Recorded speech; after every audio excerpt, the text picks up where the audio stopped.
You're now listening to Vices and Vultures, a podcast on cultures.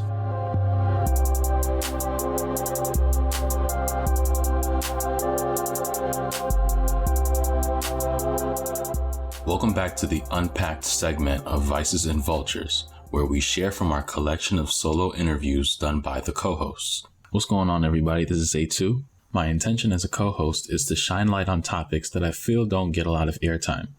Last week, Monday, you learned about my friend Talia and how she taps into her extroverted personality as a form of empathy with introverts. It's a novel idea that extroverts and introverts can coexist, but a conversation well worth having, which you should definitely check out if you're interested in communication in general. This next conversation you'll hear is from a lady who I have a ton of respect for and have had the pleasure of working under for many years. Debbie is a lady who has seen me go through many changes. Her service is to my alma mater's academic support center, as well as working closely with students that have limitations to learning, namely disabilities. As a sibling of a child with limitations of her own, I've always been thankful to have been associated with the passion Debbie puts into her work. Here's our conversation. My name is Debbie Forshee-Sweeney. I'm the director of the Teaching Learning Center at Union College, and we provide accessibility and accommodation support for students with disabilities, along with academic support to all students on campus, whether that's through academic coaching or tutoring, just helping students find resources, those kind of things, as long as it's directly related to academics, which, let's be real, when you're in college, everything is related to academics and affects your academics. And so we're here to support students in their journey to help them reach their goals, whatever that is. Awesome. So how long have you been in this particular, not necessarily like the Teaching Learning Center, but just with academic support in general? Oh, okay. Well, the teaching, like being at Union in the Teaching Learning Center, that's really my first role in that position. Working with academic support. I've done a lot of things before this job, but I've been at Union since 2001. Eeks, that's a long time. That's how long I've been here. That's very, very long. And so you've always been in this academic support role. I think the first thing that I think of when I think of academic support is just there are only certain amount of individuals who are really built to be in academic support in order for it to be truly effective. And I want to know, and for the sake of like the audience, for those who are listening, my next question and my biggest question is like, what was the driving force behind taking on a job such as this? Is there like a particular moment in time? Is there like a person in your life or people? That's kind of like my big question, and I'm just going to lead off with, because I think, again, as I said, if somebody's going to do this as successfully as you have, and thankfully for those who are listening, I've had the opportunity to work with Debbie for, what was it, like 6 years? Five, almost 6 years. And just to be able to be under her wing and just learn about what she does, there's this really strong passion that comes from being there. And it's not just a job. It's not income. It's also looking at the outcome of things. So what was the thing or things that brought you into this role?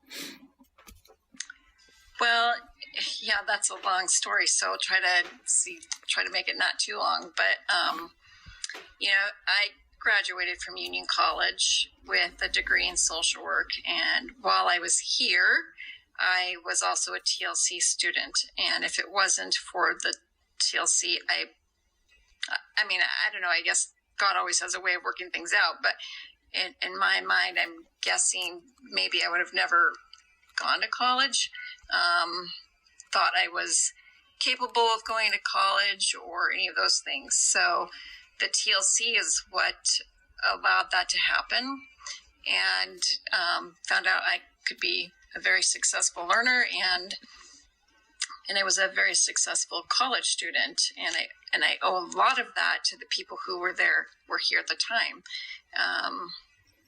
And so graduated, went on to do many things, and Union has a guaranteed ed program, and I thought, I think I would like to take advantage of that. Things were getting to a point in my job where things needed to change, and so I looked into becoming an art teacher, because I actually, when I got my degree in social work, I also got my minor in art.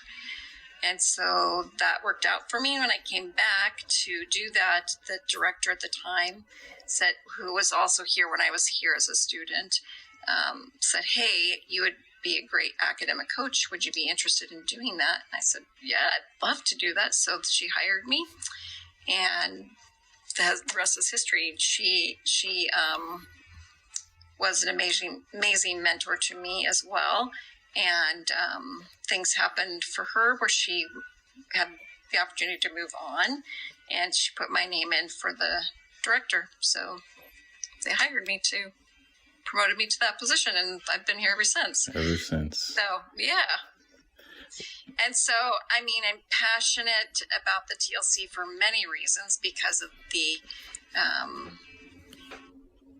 opportunities the people who had worked here, before me had done for me as a student, and then also, now what I do. So when students come in here, I get it on so many levels, personally and professionally. So it being just the struggles of just making sure that, as you said before, academia is so much of college itself. Is that what you were referring to? Yeah. And, you talk about, balancing school and if you have to work to go to college, or balancing relationships, or if you are a student with a disability, trying to navigate the acceptance and understanding of your disability, and then self-advocating, and, fighting to get where you need to get and be able to use accommodations, and trying to be, trying to be independent, and at the same time embrace the fact that accommodations are what makes you independent, all of those things. And so when kids come in here and they're having those kind of struggles, the conversation for me can look probably different than it could for some people, because, I've experienced all of that. Right. Yeah. Right. I want to talk more about disability accommodations, particularly because I do have a sister that is special ed, and she's needed accommodations as she's gone through her schooling. And so I think one of the big reasons why I've enjoyed working with you, enjoyed working with you for 6 years, is because immediately we both understood how important this service was to students with theirs. So on that note, I'm just trying to think of, is there anything, like, maybe for you personally, was there anything going through your schooling that you had to overcome as far as like a disability, or was it something that a close friend or family member was going through as well? Oh, I would say both. Although, most of my K through 12 experience was in our private schools.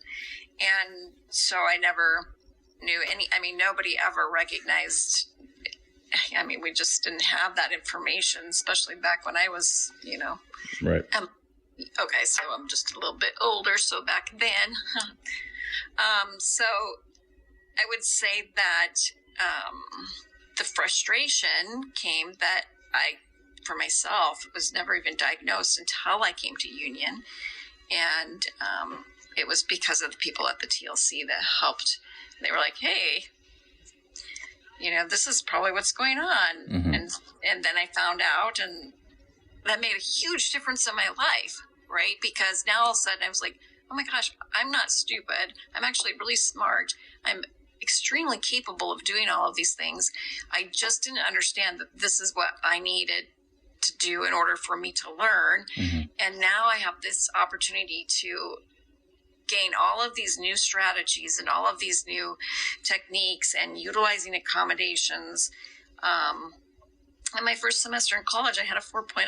That had never happened through K through 12, I can tell you right now.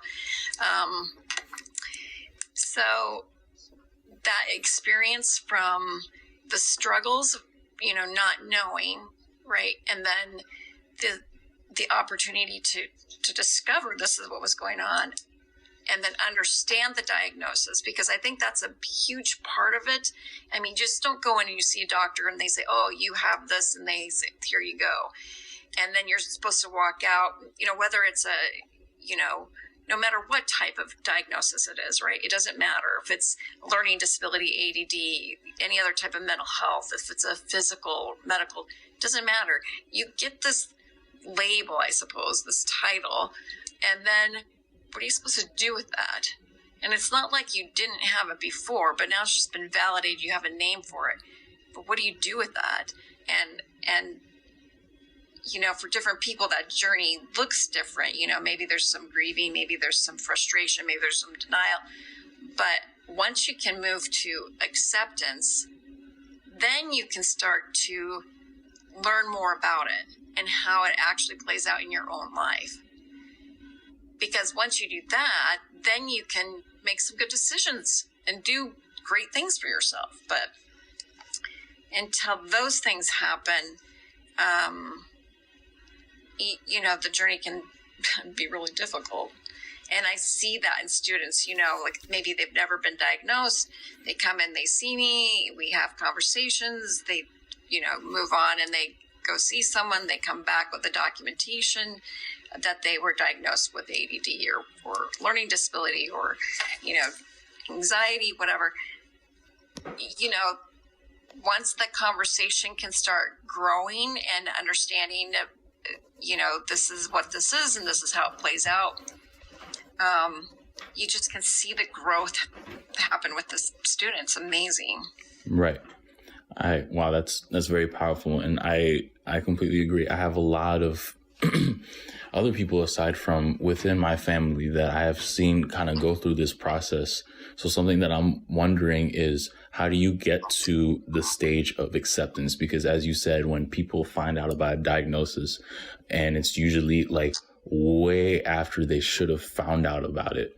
And that's a whole nother thing that may have to do with just like the culture that they grew up in, or like, how they grew up and things like that. How do you personally work through the conversation of getting the student to a stage of acceptance? Because getting a diagnosis about something that makes them feel less than quote unquote normal is very frustrating. Mm-hmm. Yeah, that's a really good question, because I'd like to say that there's some magic formula that works for every single person. Right. But that definitely isn't. It doesn't. That's the thing.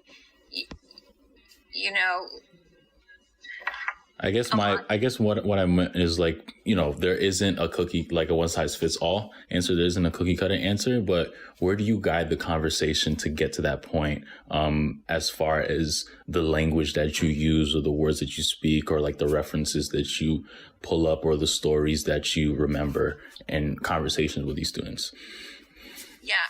So I think a big part of that, AJ, is just trying to get to know the person. Mm-hmm. And then also providing just an atmosphere or a place where the student or whoever it is, the person, feels like, oh, this is no big deal, right? Mm-hmm. I mean, this is not a big deal, right? And so when they see that's how I feel about it, then they can start kind of feeling comfortable more. Oh, okay, so this isn't that big of a deal. Maybe I can discuss this with you. Maybe I can share this with you.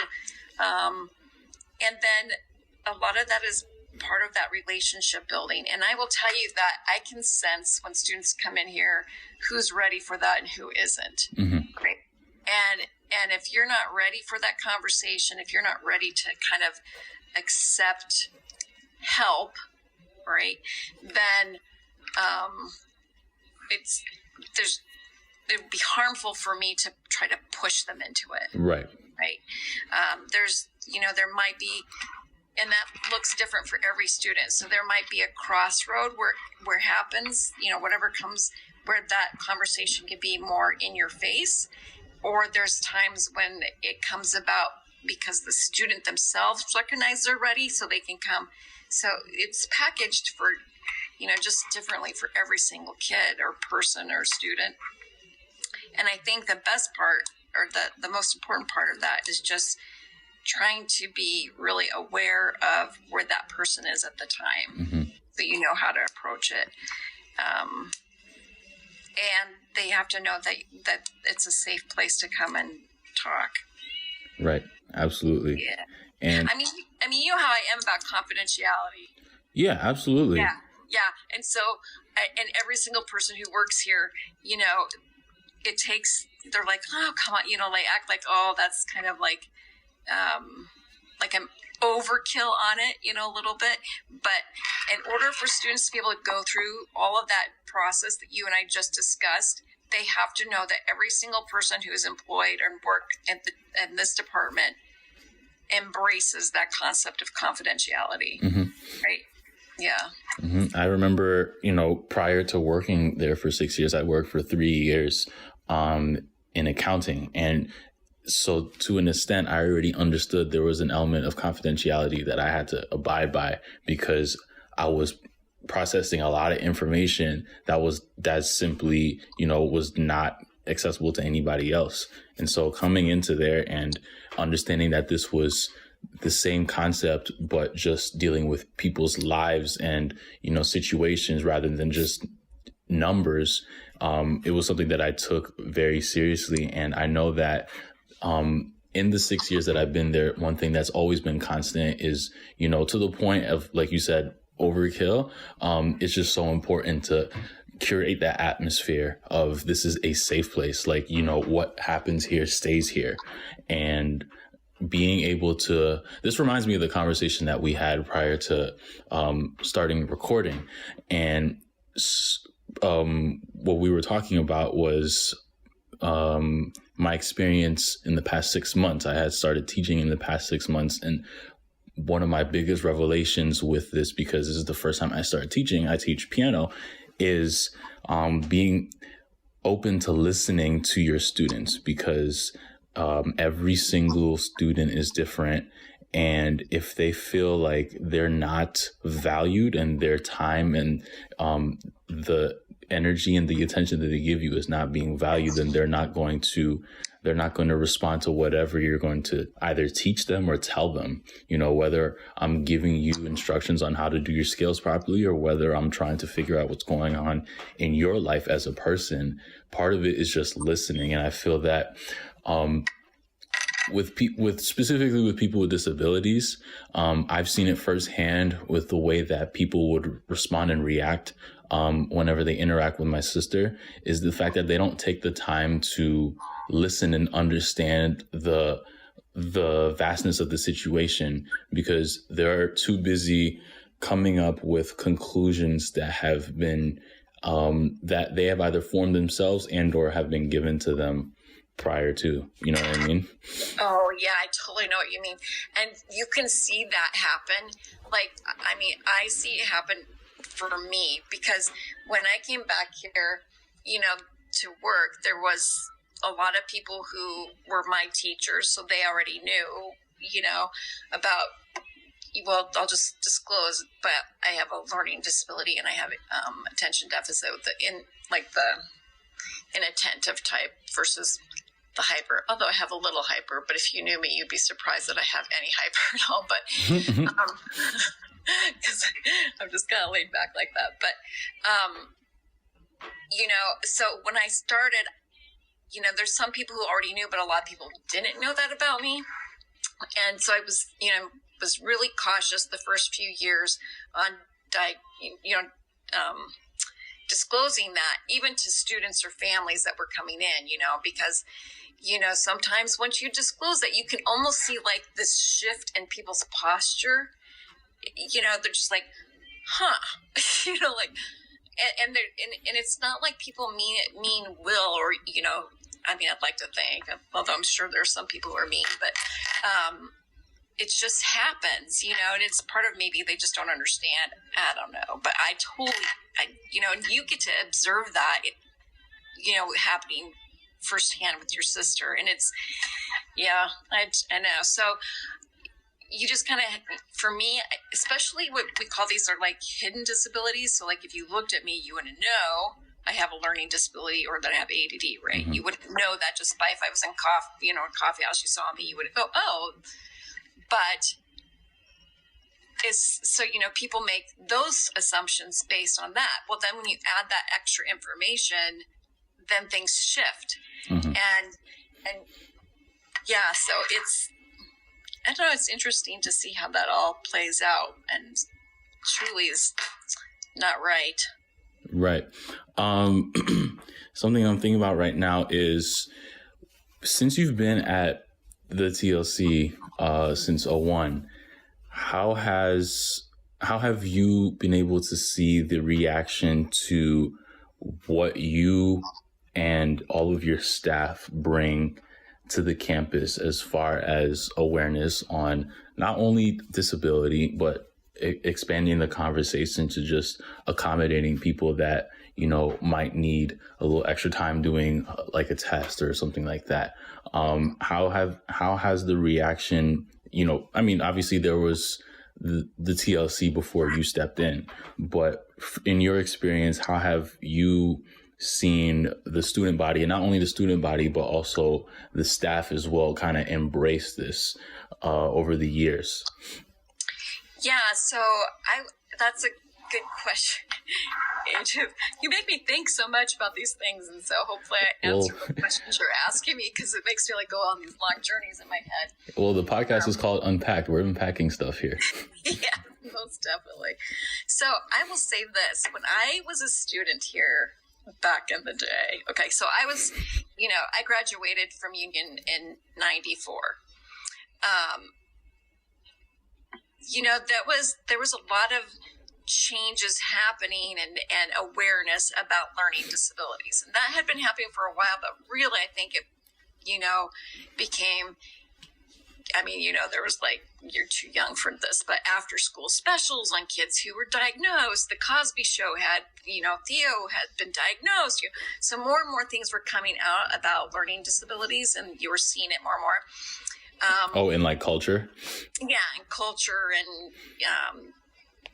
probably in research, and, you know, laws had been really becoming more and more relevant. You know, President Bush Sr. signed the Americans with Disabilities Act. And right. Even though 504 had been in play for a while. So here's what I guess what I'm trying to say is, anything new takes time for people to accept, right? And so when you all of a sudden you're a teacher and you've never had to deal with, I guess, your kid, like your college students who might have learning disabilities, you know. So back then people would be like, I don't believe this. This isn't a thing. Kind of attitude, you know? That's very, very strong, especially in my experience, especially with minority cultures. Something, especially like specifically within the disability conversation, a lot of it is just brushed off to the side as something that it couldn't happen to me type thing. You know what I mean? Yeah.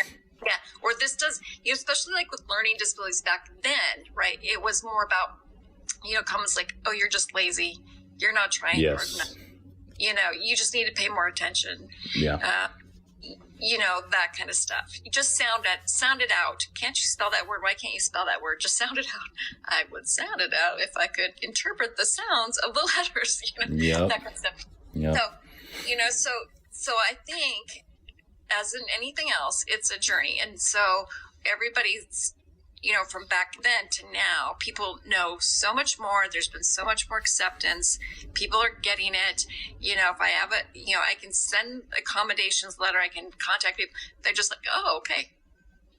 And back when I was in school, it was like, yeah, no, I don't believe this. I don't think this is a thing. I don't understand why they're not getting it, right? But now it's more like, and we don't disclose disabilities in the college setting. So, I've seen over the years, even since I've been the director, less questioning. Like why, used to be questions like, well, I don't understand why this kid specifically is getting this accommodation. There's less questioning of that, right? Mm-hmm. I'm not saying that some of that doesn't still happen, because I think, people are eager to help, and sometimes they want to know more than they need to know. But I would, even the last 5 years, that I've seen a big shift where people don't even ask me anymore, Mm-hmm. So, and that's happened, that's where I have to be, repetitive, and my staff have to be repetitive and saying, this is something I can't share, that kind of thing. And I think after a while, people just start to get to either understand, or they just accept that that's the way it is. But, right. Yeah. So I think, back to your original question, as we unpack this, as you say, Mm-hmm. All of that is part of education, acceptance, people learning more and more about disabilities and people's rights, people with disabilities rights. I think that's a huge part of it, Mm-hmm. right? And, then I think people just need to, if they get it, that's like, this is like, if you have someone in your life who has a disability, you get it. Mm-hmm. Right? If you don't, then you don't get it. Right. So, but you don't have to have somebody in your life with a disability in order to get it. You just have to be open to learning. Yes, and that's exactly what I was going to go for, just being open to get it, because there are some individuals. For a long time, I wasn't open to receiving certain aspects of how this affected me in my personal life and my relationship with my sister, because this is the only sibling that I have. But once I started to understand it and take time to see things for what they are, I see two things. I see the conditioning that led us here, because that's part of the problem. I feel like a lot of the issues is that because of the various responses that do more harm than good to people who are in need. And I love how you said rights, because these people with disabilities do have rights as well. And so, but people don't realize that, because they think that because they're not normal, they don't have, what's the word I'm looking for? They don't have as many privileges or things like that. No, it's like, these people are humans as well. I think the biggest thing for me is just there's so much ignorance that goes on. And I think people are just a lot more willing to just ignore and just, as you said, not necessarily question, instead of take the steps to dig deeper. Because in your position and in any other staff position, and even just people who are either siblings of or parents of or friends with, I think there's a really great responsibility in taking the time to understand this person, not only on a person-to-person level, but understanding what it is that they're struggling with and how you can best accommodate them. Well, I was just going to say exactly what you said. So, okay, so first of all, nobody's normal. Right. I mean, what is normal? Please, there's nothing about any single person on this earth that is normal. Now, there may be some things that are more alike, or the bigger population may have more tendencies to do or behave in a certain way, but nothing is normal. Let's be real. Mm-hmm. Okay, so I'd say that. And then the other thing is, I've been, don't let this go to your ego, but I've been listening to your podcast, sir. And what's fascinating about this is some of those people I know. Right. That there's a lot of union people on the podcast. there is. But I keep myself kind of isolated, as you know. And so I know people on the sense of, I go to a meeting, I see you, I know somewhat about you, but I don't know you, Mm-hmm. right? Okay. So listening. So two of my colleagues specifically, you have interviewed, Mm-hmm. and I'm listening to their podcast, and I'm like, oh my goodness, I had no idea. You're Right. kidding me. And I'm like, oh my word, that's exactly like me. I've had that same experience. Right. I can completely relate to that, but I didn't even know this about them. That's crazy. Sit in a meeting with somebody like for the last how many years, and I don't know this stuff. And part of that's not part of a lot of that's on me. I'm just keep myself isolated. But my point to that is, until you start talking to people and learning about them as an individual, you just don't know. Mm-hmm. Right? And that's the same thing. I mean, the people with disabilities, there's nothing different about that. It is the same thing. Right. Right? People with disabilities love to watch TV or they hate TV. They love going to movies or they hate going to movies. They love to read or they hate to read. They, are introverts or they're extra, and they're just like everybody else. Mm-hmm. Right? And they just have this one extra thing that they have to work through with their life, and why we want to, box people into things. I don't know why, but we do it. Yeah. But some of that is okay too, right? Because we talk about stereotypes, right? And that's not a good thing necessarily, right? But sometimes, a friend of mine said this to me, sometimes privately in our own heads, we have to put things in categories so we just understand a little better. Right. Right. And I think that's okay too, because I'm not saying that we should just be like dismissive of what a disability is and not worry about it. I mean, we have to recognize it. We have to understand it. We need more research and we need the medical community to be definitely involved and trying to understand. We need, so many aspects to this. I guess I can keep talking about it, but anyway.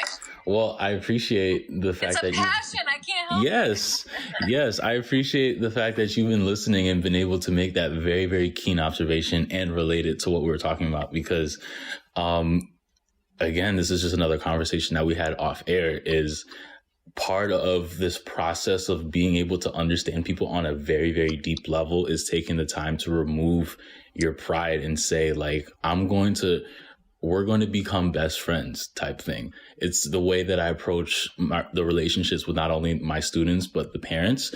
And for the most part, I've been able to achieve that. And it's only been like half a year in. So I'm excited for the next half a year. One of my students tells me, I don't want you to stop working here.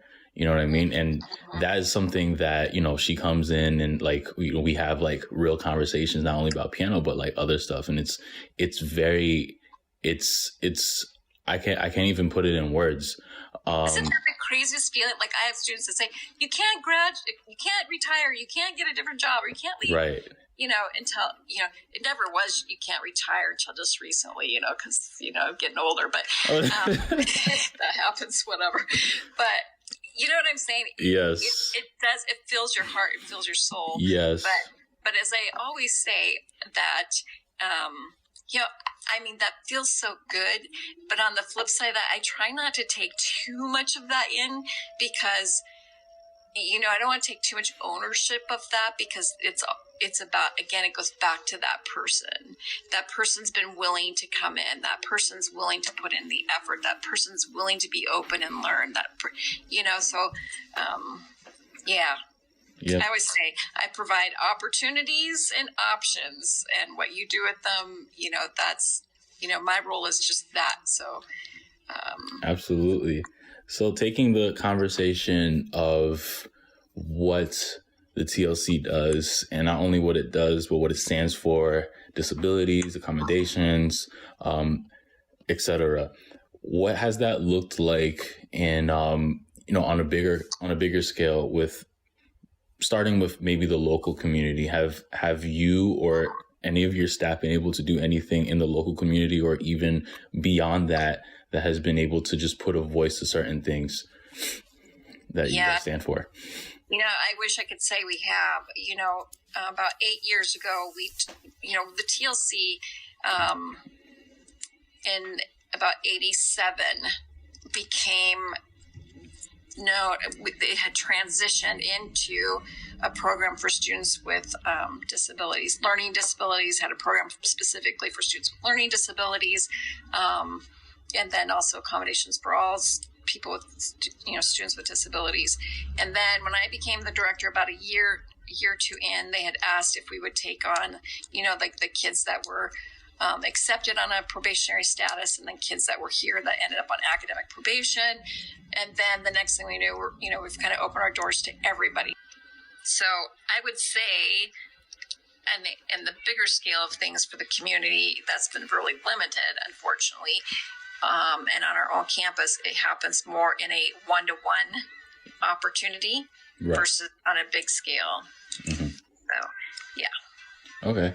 And I think that makes perfect sense, because at the end of the day, something as personal as this can only be the most successful when it is done personally.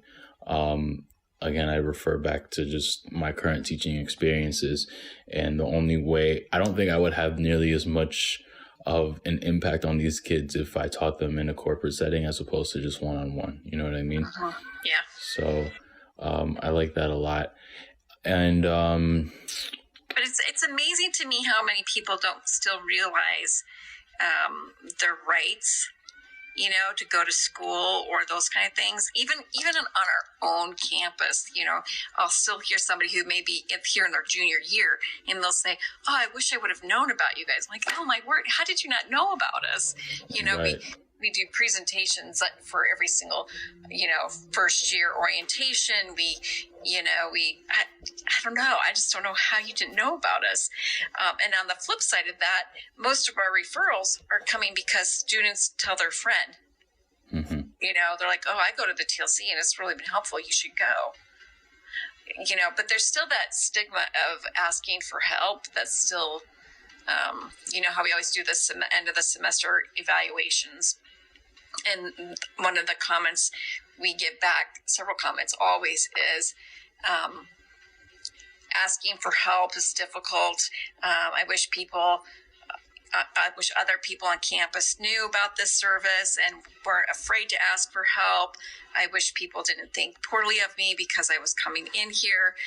Those kind of things are still present after all these years, mm-hmm. And how do we address those types of things? That's difficult, Mm-hmm. It's difficult to do on a large scale, I think, No, it definitely starts with the one-on-ones, and it grows over time. And in just manifestations such as referrals, I believe that it's very clear that the help that is needed is only just a referral away type of thing. Mm-hmm. I think that the biggest thing for me as far as this topic goes is the fact that sometimes people aren't, while there are people that are willing to look for ways to better themselves, I think a lot of times we put our energies in the wrong place. We look to different things in order to satisfy us, and we think that they're going to satisfy us, and maybe they will, but only for a short period of time. And then we just end up being emptier than before. And human nature is so funny. Yeah, you know what I mean? I mean, we're talking about avoidance for sure, right? Mm-hmm. Yeah. And that's where, we talked about kind of towards the beginning of this is acceptance. Yeah. And I don't mean this on this, I'm not trying to get all self-helpy here on you, but acceptance is such a huge part of that in anything. Yeah. Yep.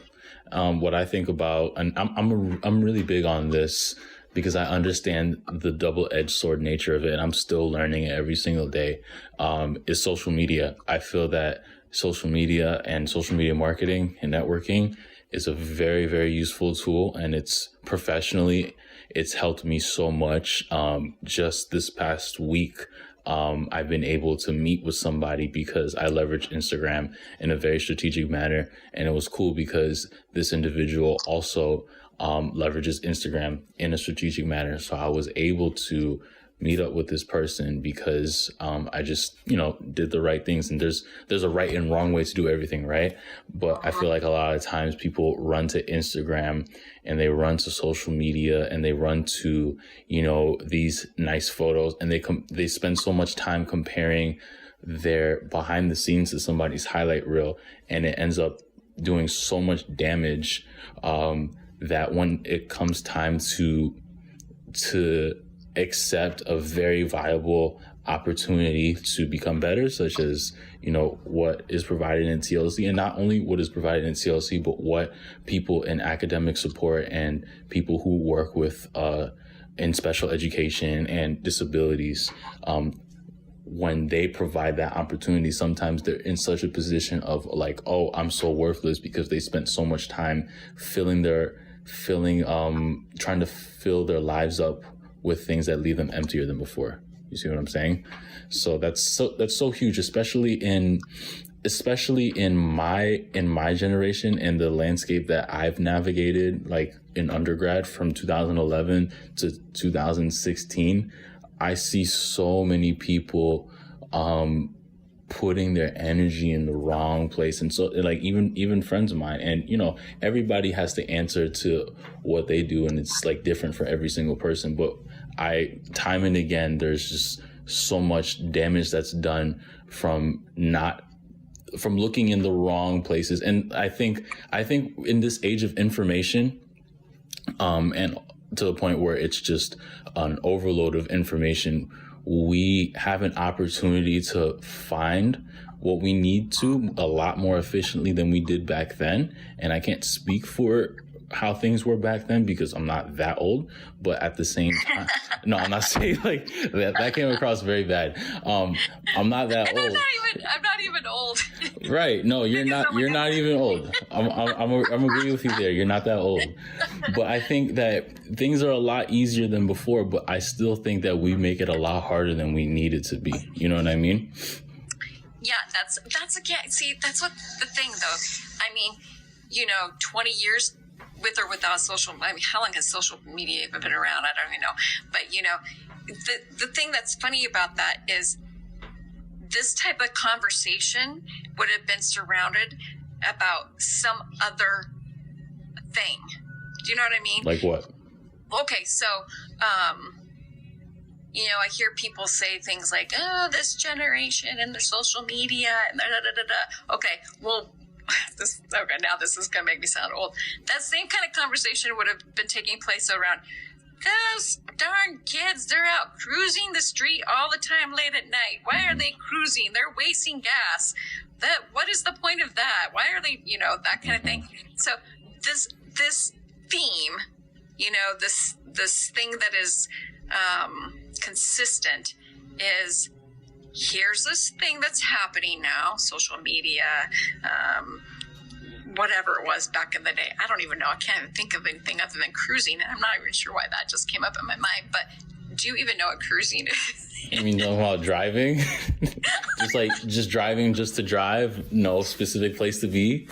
Yeah. I mean, that's a big thing. Back in that day, you get in the car, you go up and down the street, you get to see people, you wave, you get to meet people, you might pull over in a parking lot, a group of people. Right.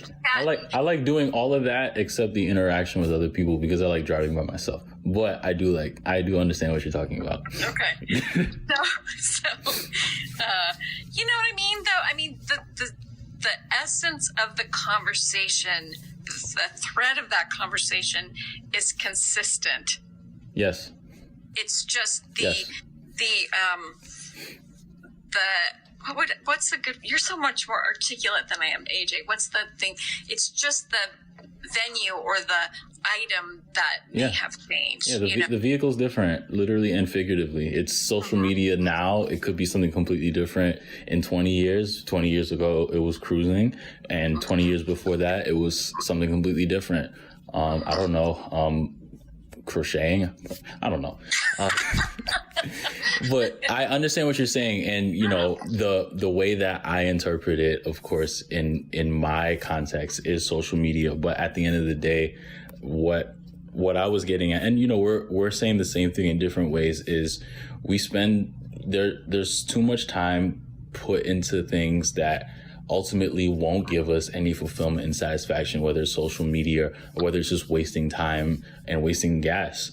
When in reality, there are so many more things that need to be addressed, especially given the fact that there are individuals who, need a little bit more help than other people, but they spend so much time, like, as they've grown up, hearing this narrative of like, oh, you're not good enough, or, oh, like, whatever you're struggling with is not that big of a deal. Like, you need to work harder, stop being lazy, as you said as examples, like all these things. So, I think for me, I've always, the ethos of this podcast is unpacked, which means to unbox things and dig deeper in things. And so I'm a very big advocate of that. Not a lot of people are. And I think it's because the truth is not something that is very sexy. The truth is very ugly to a lot of people.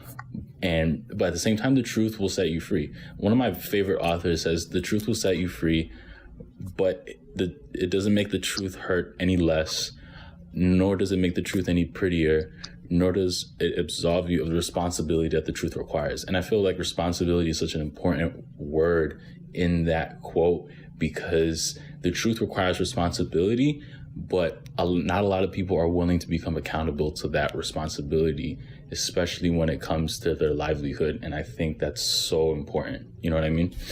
Yeah, that was beautifully said. And we are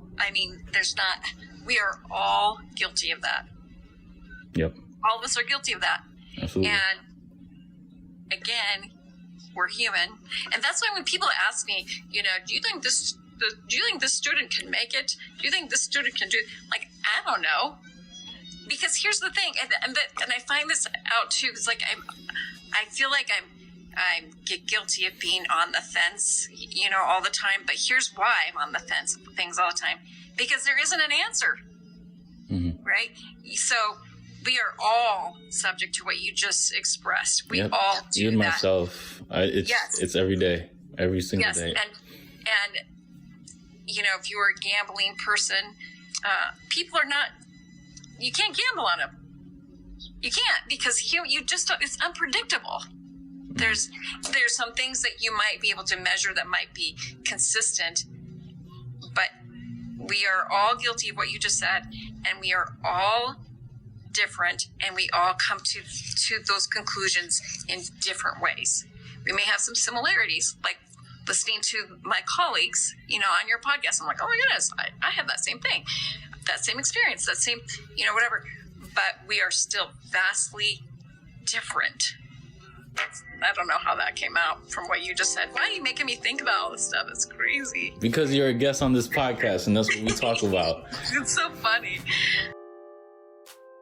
Thank you for taking the time to listen to this episode of Vices and Vultures, and considering being a supporter of this project. Even leaving a review on your preferred podcast platform goes a long way for us.